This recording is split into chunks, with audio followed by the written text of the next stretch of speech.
Hello, and welcome to the BYU Family History Library webinar series. We're glad you could join us today. I'm Anna Allred, and I'll be your host for this webinar. If you have technical difficulties during the webinar, please use the chat box and I can address your concerns. You're welcome to use the chat box during the webinar for comments, insights, and questions. However, all questions will be addressed at the end of the presentation. Our next webinar will be on April 28th. We will be skipping a week, and it will be on beginning research in Iceland with James Tanner on Wednesday at 5:30 p.m. If you would like to access a previous webinar, please visit our webinar index on our website or search on our YouTube channel. All of our webinars are recorded and uploaded by the following Monday for your convenience. We also post links to recordings and other updates on our Facebook and Twitter accounts. For today's webinar, we are pleased to hear from James Baker on overcoming the most common DNA problems. So Mr. Baker has been an active genealogist for the past 15 years. In 2011, he completed the board for certification of genealogist requirements to become a board certified genealogist with a specialty in German genealogy research. He also specializes in Midwest U.S. early American research and DNA. He was an officer of the Sacramento German Genealogy Society and contributed numerous articles to its quarterly publication, Der Blumenbaum. He also wrote articles for the National Genealogical Society magazine and the NGS Quarterly. He volunteered for over 10 years at the Sacramento Regional Family History Library. He has presented a total of 9 webinars for Legacy Family Tree and for the Southern California Genealogy Jamboree communities. Beginning in 2012, he has given over 400 presentations to over 50 genealogy societies at local, regional, and national genealogy events. Mr. Baker earned a PhD in sociology and social psychology from the University of Utah. He is retired from an aerospace and business management career. In his work career, he consulted for many large companies, including Boeing, General Electric, Lockheed Martin, and Raytheon. He has been an adjunct professor of sociology at UCLA and USC. His most fun job was being the piano man at Chicky's Pizza Parlor. And James, if you're ready, we will turn the time over to you. I'm ready.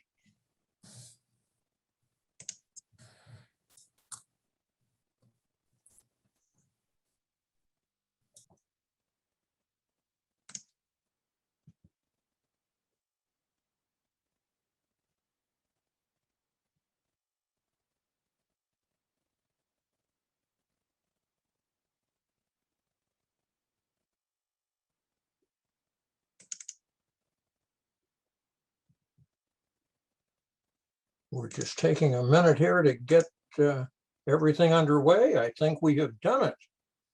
So if the technology is working, you should be able to see some slides here. And so this is the introductory slide. And what we're going to talk about today are what are really the most common DNA problems. I talked to some people who have all kinds of good success with DNA. I talk to others who say, it's not helping me at all. And so we're going to talk today about what could be those problems. And I'll tell you, I've been on both sides of that equation.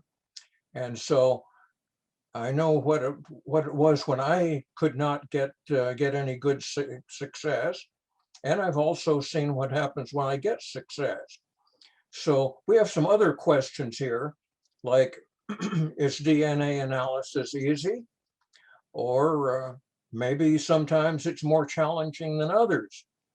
But mostly we're going to talk today about how to overcome our most common problems so that we will have success with DNA. Now, here's the problem. And let's say you're working with Ancestry DNA, but it's not giving you much help. Last time I was here with you, we talked about through lines and how they can really set you up for really good success, but maybe you're not getting anything out of through lines. Maybe you have hardly any designated common ancestors. It just isn't coming through for you. and you can't get enough solid matches to get a good foothold on different family branches. Maybe your matches are not posting any good data. That's not helping. Well, that's I think the most common problems, and that's what we're going to deal with. Generally, when I give a presentation, I try to make things sound like it just everything comes off as smooth as can be. And maybe that's a little bit of a mistake, because maybe we try to simplify things. Maybe we try to make it easier than it really is. And indeed, sometimes it is easy. And sometimes the DNA companies they'll show you a match and they'll say, this is your father, this is your mother, or others that that they designate that they have, they know for sure that their detailed analyses say those people belong to you. But it isn't always that easy. Now, when is it easy? I'll tell you when it's easy. If you've got a great big data pool, and that's why we start with Ancestry, because they've got, twice or more matches than anybody else. And so that's generally going to be your best bet for starters, at least.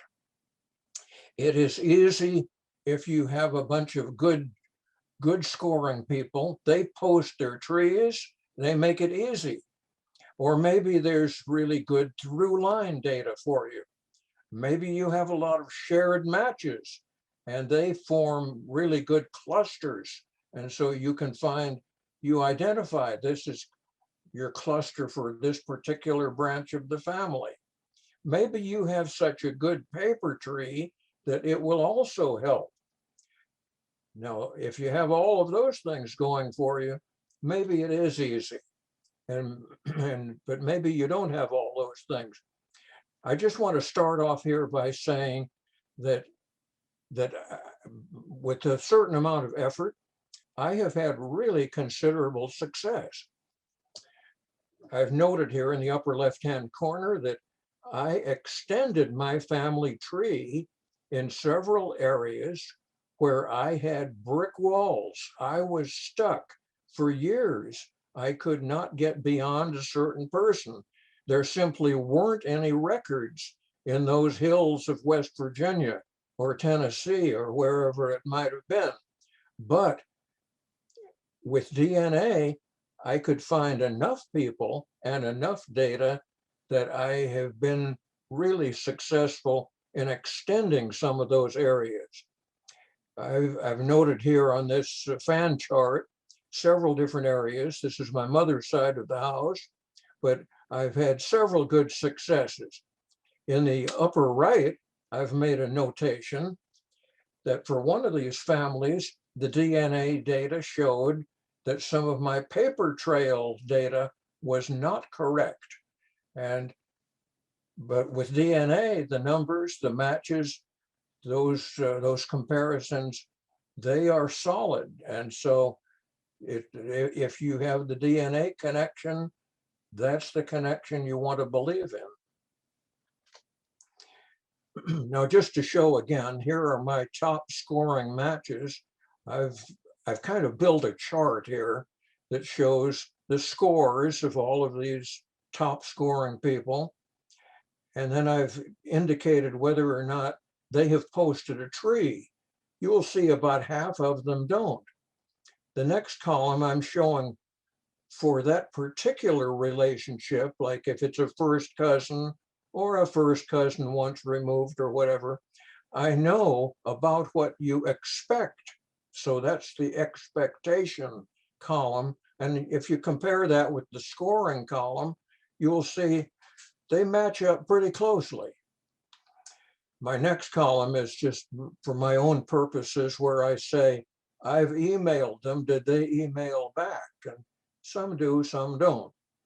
Then here's my relationship column, and the higher scoring people, just like you expect, they're first cousins once removed, and so on. Then you get down to the second cousins. And then in my right-hand column, I want to know where those people are placed in what branch of the family. Well, it's easy for first cousins and it's not very hard for second cousins. But now let me extend it.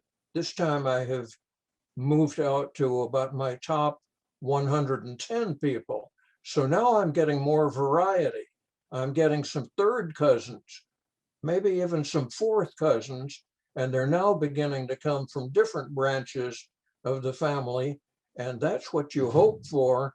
And that's what you hope that DNA will do for you. Now, I guess I was saying back here that this is when the analysis is relatively easy, because you can see I have been able to place all those good people who have scores all the way down to about 43. Now, when is the analysis hard? It has been hard for me sometimes, and so I understand that.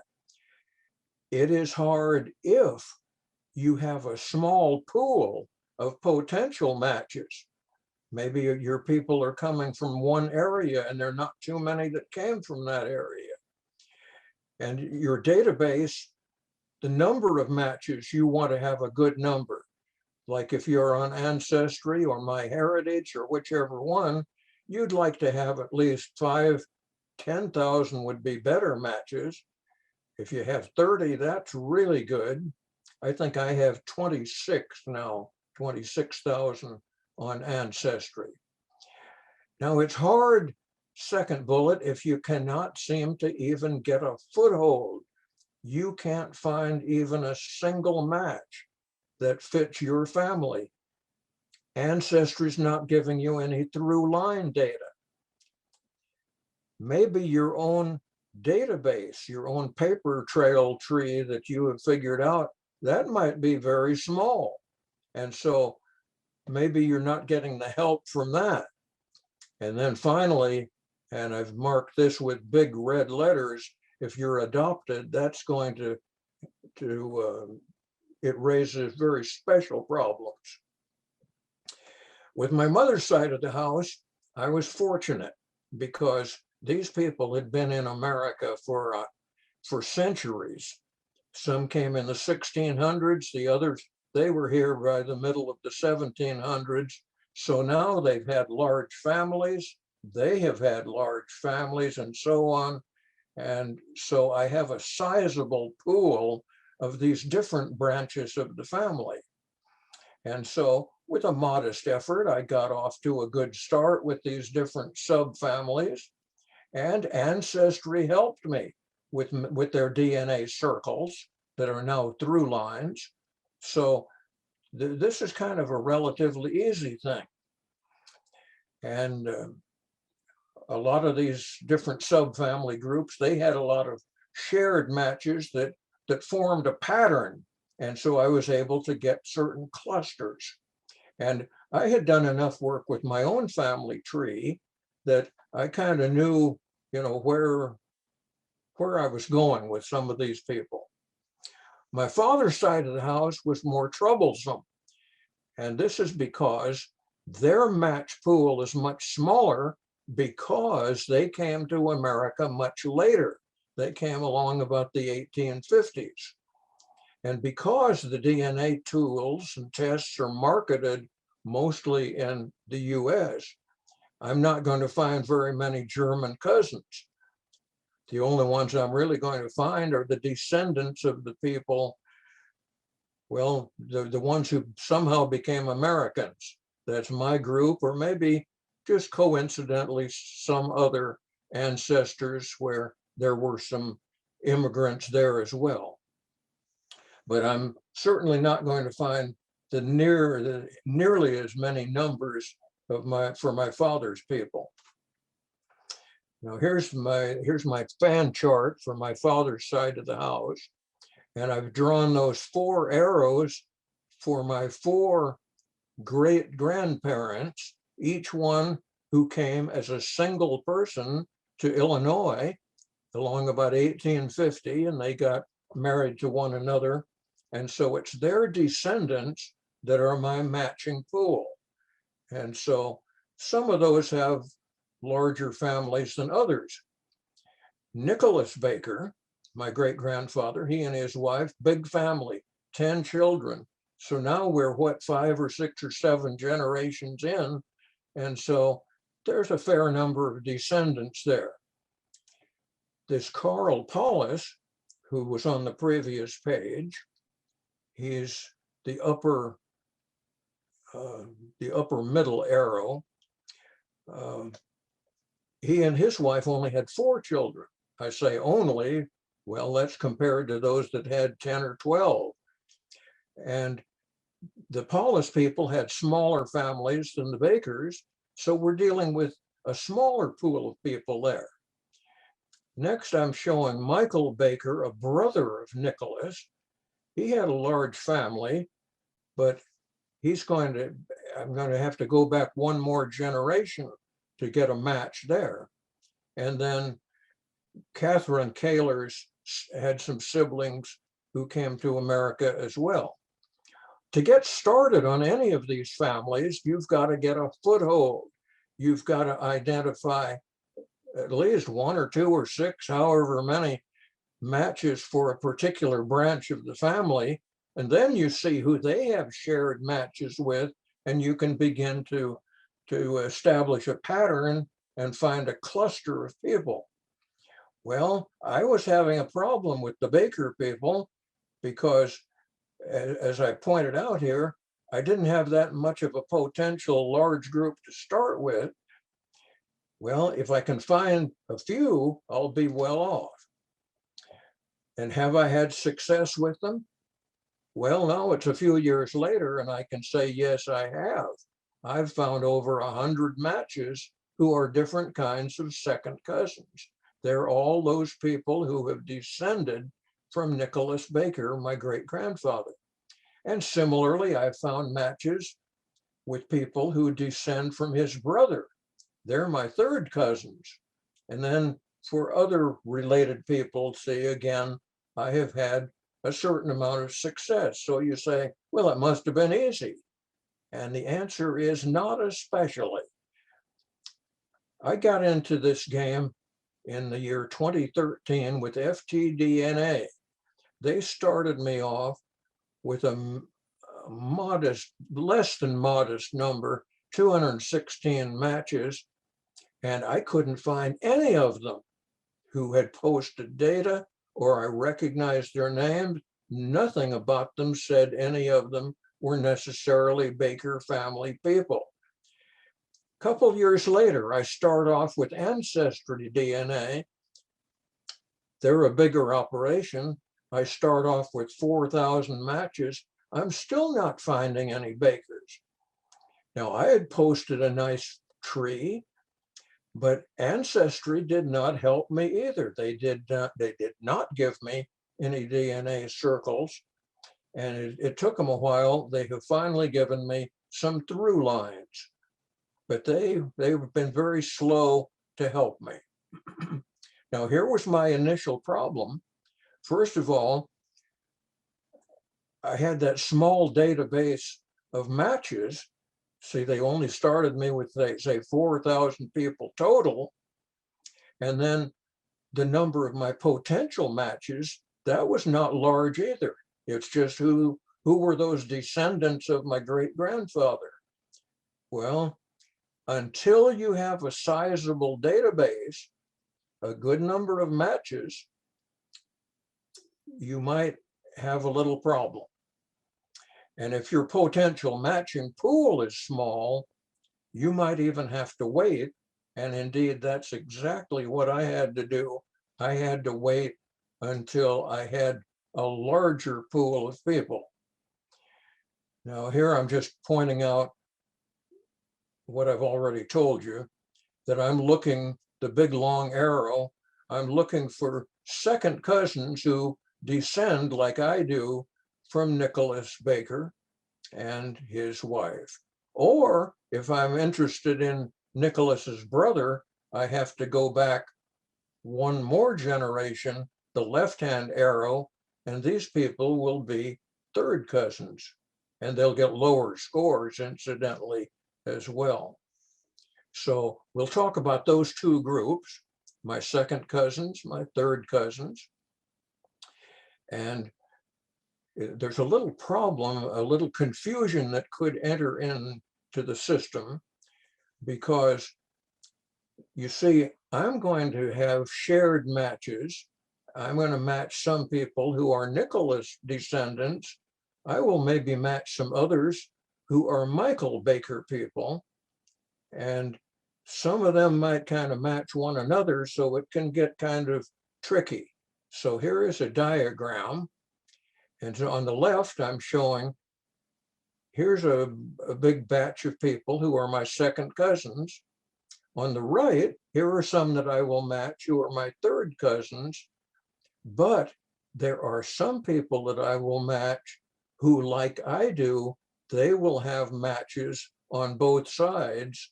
And how can I tell whether or not that's a Nicholas descendant or a Michael Baker descendant? That's why it gets just a little bit tricky. Well, it is especially tricky if you only have a handful of matches. Well, over time, Ancestry increased its database. And see, now I'm up to like 6,000 matches. But second bullet, here's a problem. Half of the matches do not post a tree. And even if they are posters, a lot of those are partial trees, incomplete trees. And in here I've marked in bold letters, only 6 of those matches that I have, and I've got about 100 of them, that are descendants of Nicholas Baker, a very few of them can go back that far, and they even include him in their posting. Well, I finally got some DNA circles, but so you're not going to get that unless you have some people who are good posters. Bottom bullet, MyHeritage and the rest of them, they're not helping much either, because they have even fewer matches than Ancestry. So how do we work with this problem? Well, one thing was, I start to build a database of matches that are also descendants of Nicholas Baker. Some of these people were already in my own database. The centimorgan scores are also a tip-off. Let's say you see, here's a good match. He scores 100, and that's about what a second cousin once removed might get. So you figure that we're looking at a second cousin very probably. And as you find more information out about the person, now if he didn't post a tree, that's when the shared matches will become key, helpful things. Just as a reminder here about the scores, a second cousin on average will come in at about 222. And if they're a second cousin once removed, divide by 2, they get about 111 or so.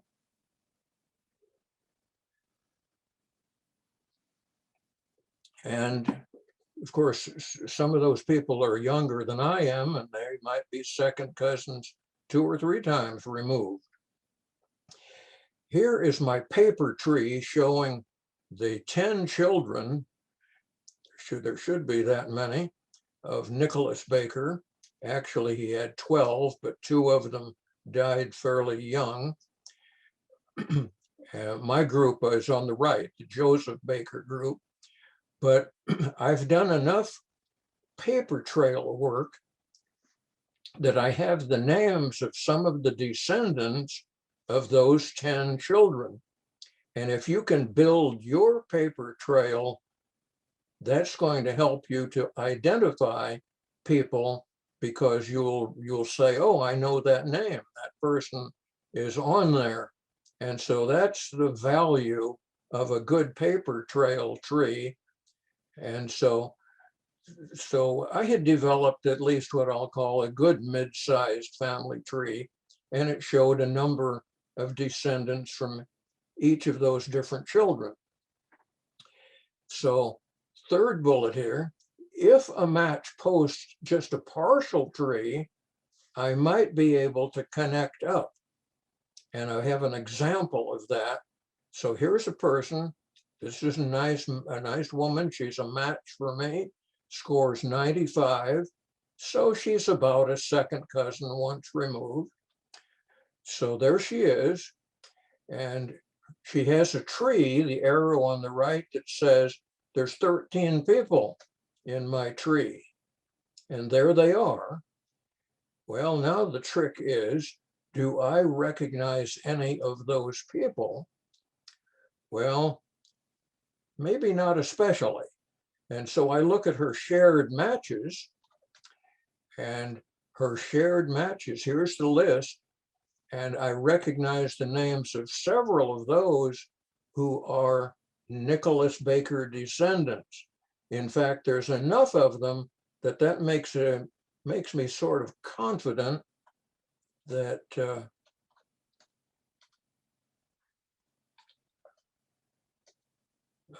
it makes me confident that even though she's just posted a small tree, because of those shared matches, I think she's a Baker.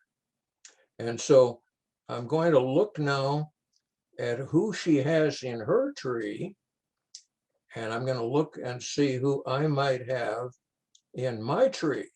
So look at hers. See, there's the names: Lewis Jackson, Evelyn Peck, and some others. So we're going to look at my tree, and I'm going to look to see if I have an Evelyn Peck or a Lewis.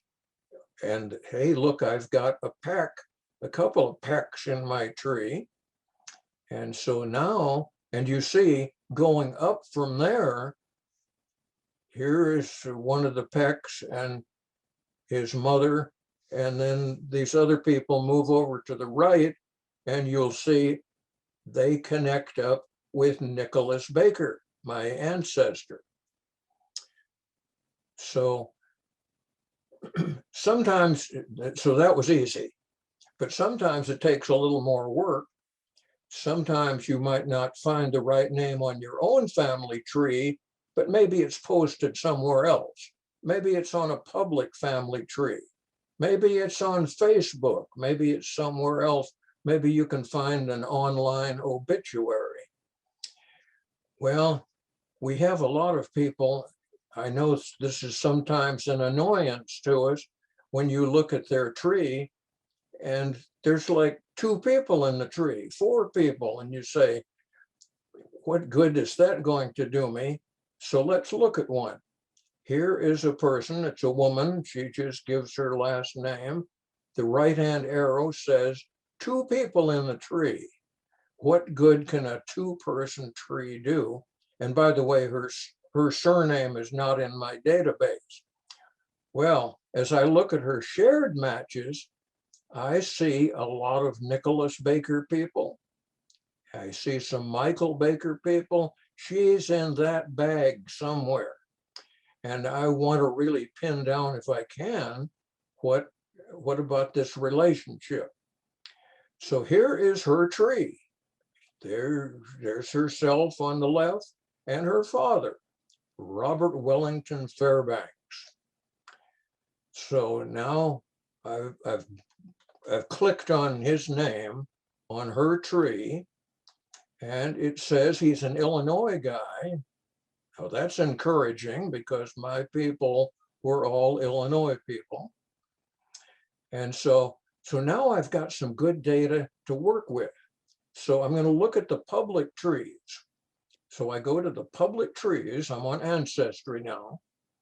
And so I put in the name Robert W. Fairbanks. I've got a birth year. I could put in his location, but I've got a death. I can put in more if I want to, but I'll just try this. And look at that, I got 2 hits. And so for the spouse of Robert Wellington Fairbanks, there is a name that I recognize, Adelma Oliva Leisman, because you'll see that I've got her. Even though there were only 2 public trees for the man, and she only had a 2-person tree, because I recognize that name, it's in my database. It was easy to place this person. Now, of course, if I couldn't find her at all, I could have contacted her, and about half of the people are good enough to respond, and they'll generally tell you what they know. But sometimes they just don't know much else. What else can you do under such circumstances? There is the geographic option. For my Baker people, this was very useful. Lincoln, Illinois is a fairly small town in Logan County, central Illinois. And so if I put in just that geographic name, that generally worked, because practically every person who included any data about Lincoln, Illinois, turned out to be a Baker family member. So now let's review what we've got. As of now, I have identified the exact place in the family tree for about 28 of those Baker people. Some of the others don't know exactly where they fit, but I've got enough going for them that I can figure out which one of the 10 children they descend from. A little note here that might be useful. All of my success, almost all of it, has been with Ancestry Dna and its huge database, darn little help from the others. Now, Nicholas has a brother, Michael. They both came to the US. Nicholas was a Logan County, Illinois guy. Michael moved later to Nebraska. If I can find some of Michael's people, they're going to connect one generation back with the same father for both Michael and Nicholas. Now, on the Tracy side, my mother's side, I'd had a lot of success, but I had a much larger data pool. But here I am. This is who I'm looking for. These are descendants, where the star is, of Jacob Becker. The Bakers were Beckers in Germany. It's the same family. So I was having not much progress finding Michael's people. Well, I'm pointing out some reasons why, but for some combination of problems, for many months, third bullet, I didn't find anybody in the Michael Baker group. Now, I should have found him because, he's in my family tree. These are people who, there should be some of them. They should be matches for me. Sometimes you have to wait a little bit and get a larger pool of people to get, it's the law of large numbers, that the larger the number total, the more chances you're going to have. So a few people began to pop up, and it seemed like they might have been Nicholas people because they had shared matches with some of the Nicholas people, but their profile didn't quite seem to fit. They might have been Nebraska people. And so there were just 2 or 3 or 4 of these, I'll call them semi-definite possibilities for descendants. And I looked to see who they had shared matches with, and I had shared matches with. And now I've got maybe some more Michael people. Well, this is about the way it was going until, bottom bullet, a blockbuster match comes along. He's a match with all these Michael people and some of the Baker, some of the Nicholas people, but his tree is locked. So I write him a nice note. And in fact, we end up talking on the telephone. And he's very helpful and he's got a wonderful tree, and he goes right back where he's supposed to go back, to the father of Michael Baker and the same father for Nicholas Baker. He's got a very detailed tree, which incidentally included several other matches that I had already kind of thought they were likely to be Michael people, and now they're much more solid. So this is the story of just finding one really super solid guy you can build around him. Well, with that build continuing, I now have a fair number, several. I've developed a pattern of these people. Some others who have posted their trees, some of the others who have shared matches with one another. And so this is now working out to be very, very good now for the Michael people. And so once you achieve a critical mass of people, and I don't know what that is, maybe it's 10 people, 12 people, but some solid number that all seem to fit just right. Now here's some other people who came. This was Nicholas Baker's wife. She's a Kaler, and so she has both a brother and a sister who's settled. One of them settled in Kansas, one in Illinois. Again, we're looking for third cousins. Third cousins are a little harder to find. We know that because their scores are going to be a little lower, and we might not find as many of them. And indeed, it was slow going with those people, and Ancestry is not helping me. Well, nobody had posted any data. But again, sometimes you've got to wait. Sometimes somebody will post a partial tree, which means that you're better off the better tree you've got. And so eventually I got there really the same way that I did with the Michael Baker people. Now, remember, those shared matches can get tricky because, well, here's my story again. Here's the Venn diagram that says some of my people are going to have Nicholas Baker matches. Some will have Michael Baker. Now, if you're a Michael Baker person, chances are you will have heavier numbers of matches on the Michael side.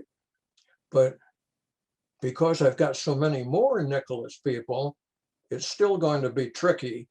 And so you really kind of have to be very careful about that. So like here is an example of one of these. Here is Pamela. She's got a small tree, didn't show too much, but she has matches with 9 of the Michael Baker people, 4 of the Nicholas Baker. Now this is a tip-off already because I've got a lot more matches who are Nicholas people, but she's matching more of the Michael ones. And so this makes me tend to think, yeah, she's much more likely to be a Michael. You play the percentages. Her tree was small, but it allowed me to get into Ancestry's tools. And so, I looked at these different things, the online obits and the public trees. And then later, this blockbuster match showed her family also in that his same tree. And so indeed, that kind of confirmed that she's a Michael Baker person. Well, I have similar stories here with the Kalers, the Illinois people, the Kansas people. You've got to get a few to have a critical mass to start with. And so once I get a few for the Illinois group, then I see who they have shared matches with. Similar story with the Kansas people.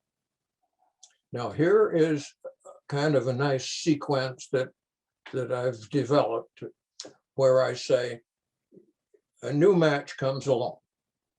And so you say, how do I find out who this person is? So first of all, number one, do I recognize his name?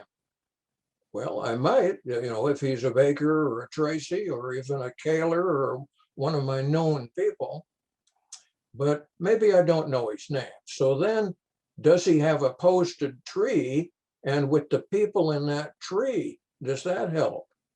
Number 3, is Ancestry helping with either through line data or something? Number 4, look at who you have shared matches with that particular person and see if you know whether a bunch of them are maybe all Baker people or some other branch of the family. And then of course you can try to contact the person and see if he can help by looking at your tree. Now here's an example. A new person comes along. He's got a 136 that looks like some kind of a second cousin. I don't know his name. He's not posted a tree. Let's look at his shared matches.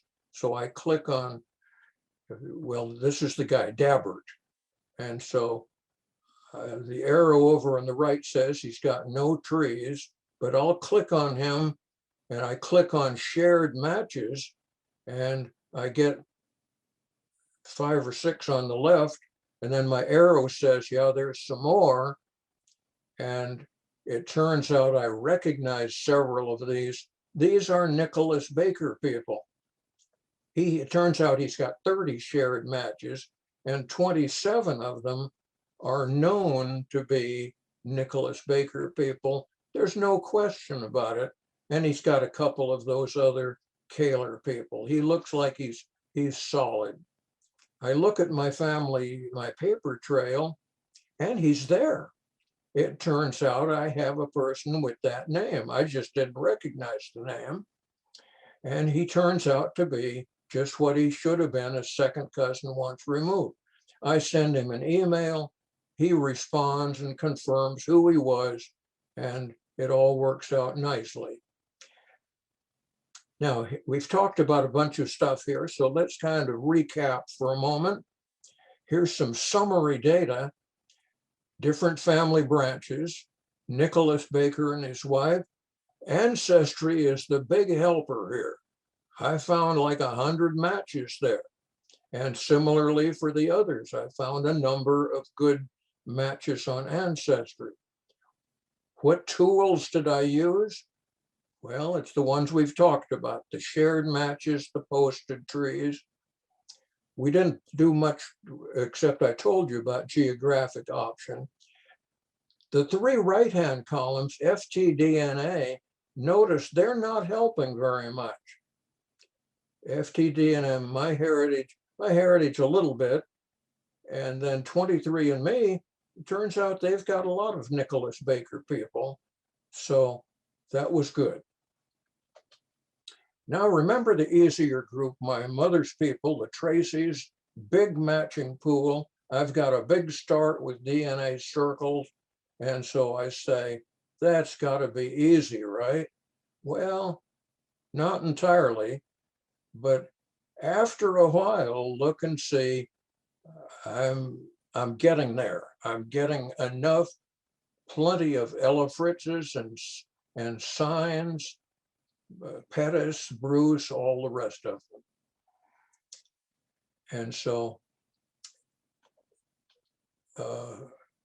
let me go out from the center to my mother, that's Hallie, and her father, and then to the left, there's Harmon.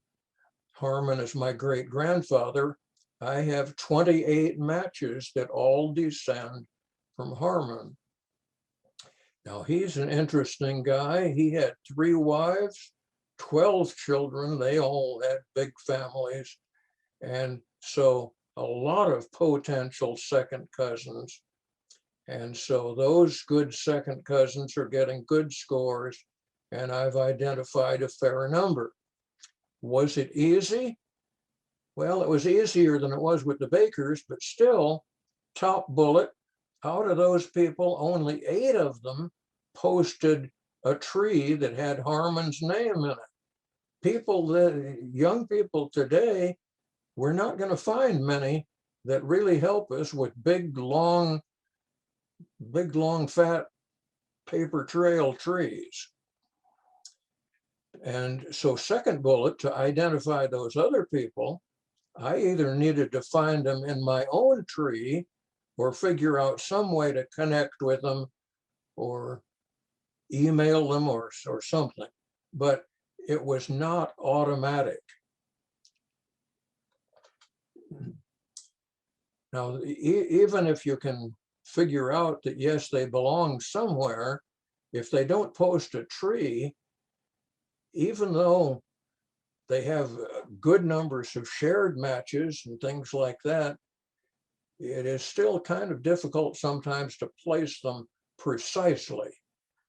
And so now the second bullet, that was not too much of a problem for the Baker people, because I know when they came to the country, and I know, who they descend from. But I've got a lot more ambiguity with the Tracys because I've got several of those old-time ancestors. One of those groups is called Elifrits. And so here is a guy who is my great-grandfather, and I have figured out 21 different people who match. How many of those do you suppose posted a tree that included the man Elijah, my great-grandfather? Only 4 of them I had to figure out for all those others. And this is why partial trees can be helpful, and sometimes, much of the time, that's all you get. Now, this is even more so. I guess I'm making a big point of this because it was a surprise to me. I thought more people had more length and depth to their trees. Now, like, here's my grandmother.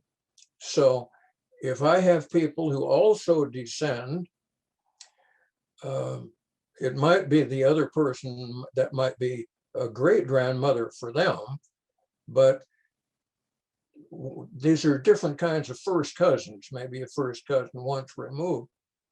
I've marked in red only 4 of the 12 people who descend from my own grandmother, whom I knew personally, but only 4 out of 12 even list her name in their tree. And those 4 are my nephew, myself, and 2 of the others. A bunch of them didn't post a tree at all. So a related point is sometimes you're not going to get much help. Now, you might get some help from Ancestry with their through lines, but most of the matches that you have just don't know much about people back there 3 and 4 or 5 generations, and half of them don't post a tree. So that's why sometimes you've got to use your own ingenuity, but you can do that.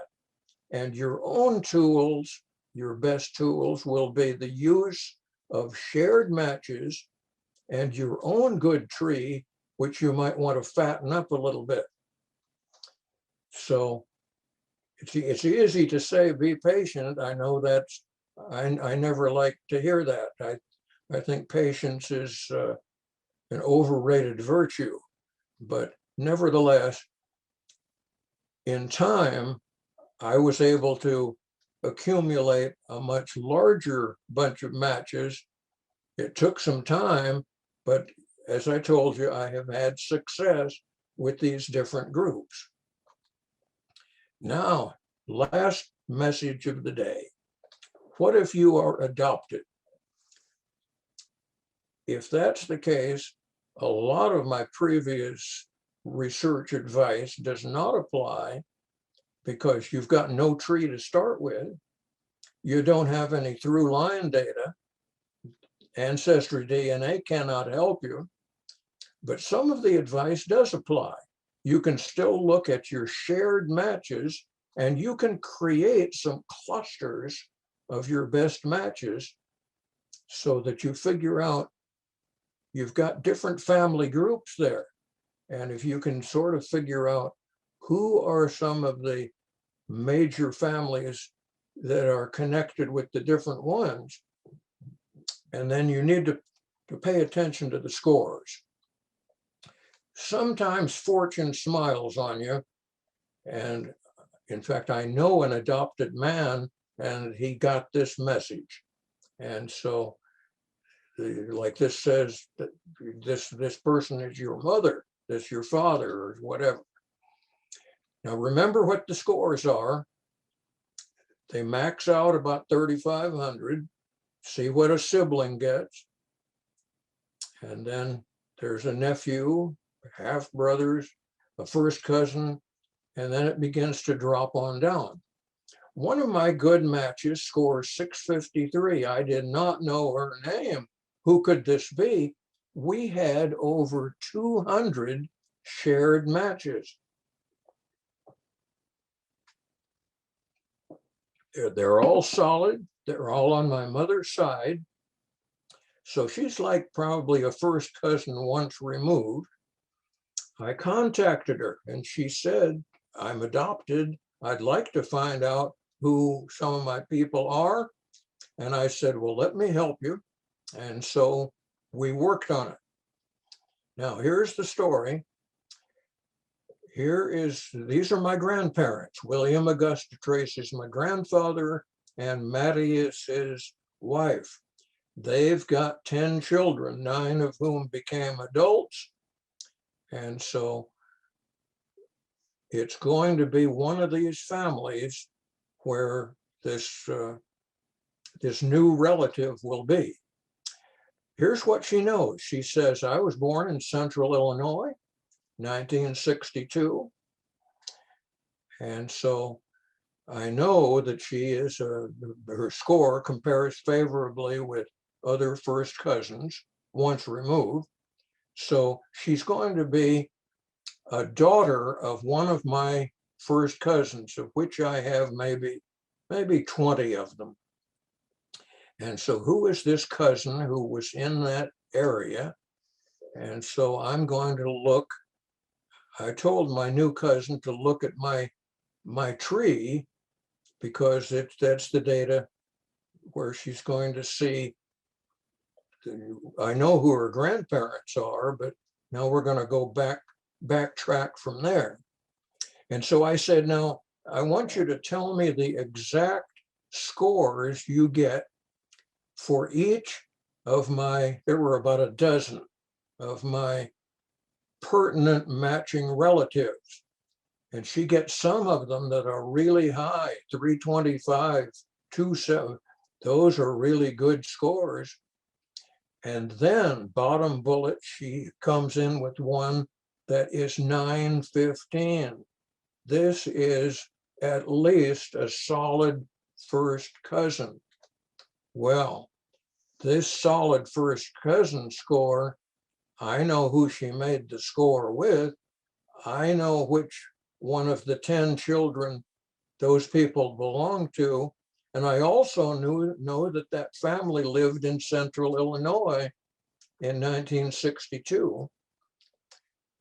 Now, unfortunately, the man who was the father of this adopted person, he has died, so she will not get to meet him, but he has other children.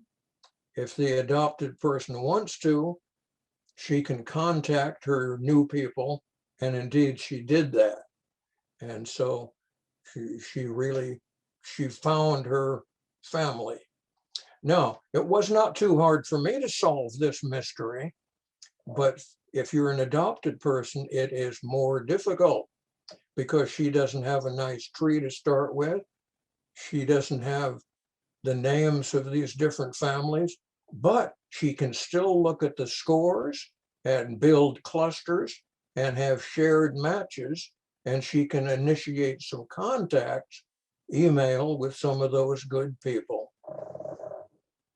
We have come almost to the end, and we've talked about when it's easy, when it's not so easy. It's easy if you've got a huge database, and it's easy if you, and also if you have a lot of good through line data. It's not so easy when your database of matches is small, or when your potential match group is small, and when you have no through line data, you're not getting any help. So those are the two extremes of when it's easy and when it's not.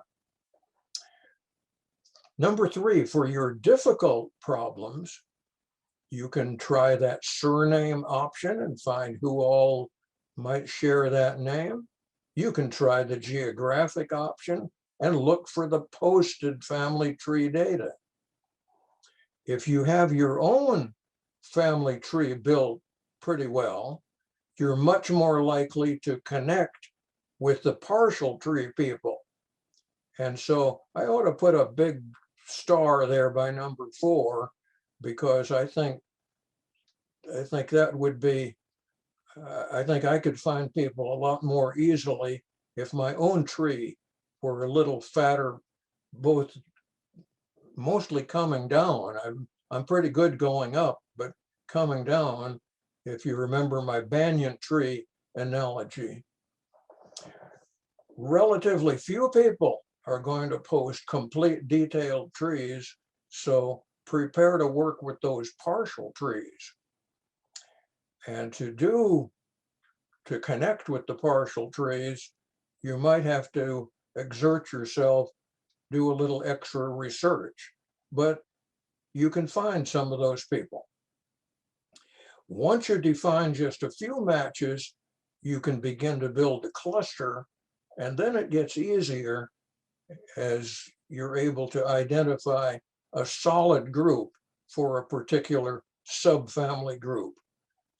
And as much as I hate to say it, number 8, be patient, because in time, maybe some more people will join the club, you get more matches. And we have come to the end. So, Anna, Bryant, are you there? We are here. Yeah, we're here. Hey, thanks so much, James, for presenting. Let's see if there's any questions in the chat. It looks like there's no questions in the chat box or in the Q&A, but if anyone in the audience has any questions, feel free to post them in the question and answer box or in the chat box. And we'll give about 15 seconds for that.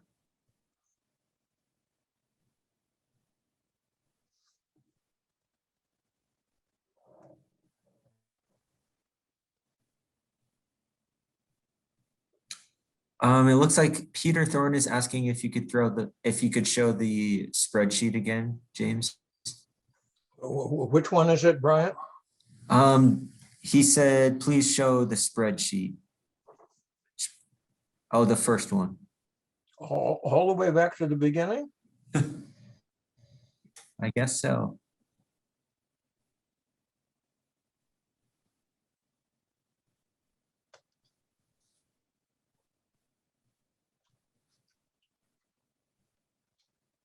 Let's see, maybe, no, there's a spreadsheet. Can this be the one? Is this one you're talking about, Peter? If it isn't, then post in the chat box.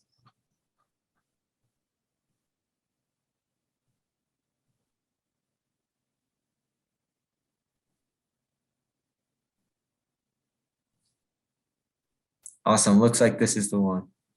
Perfect. If there's any other audience questions, we'll give another 10 or 15 seconds for that.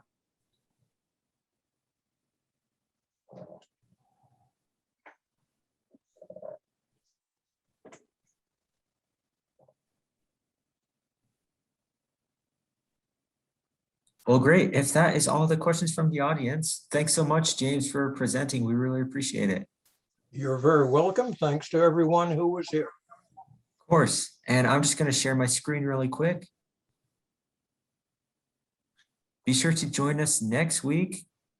Well, not next week, in 2 weeks. There will be no webinar next week on the 21st, but on the 28th, we will be hosting Beginning Research in Iceland with James Tanner.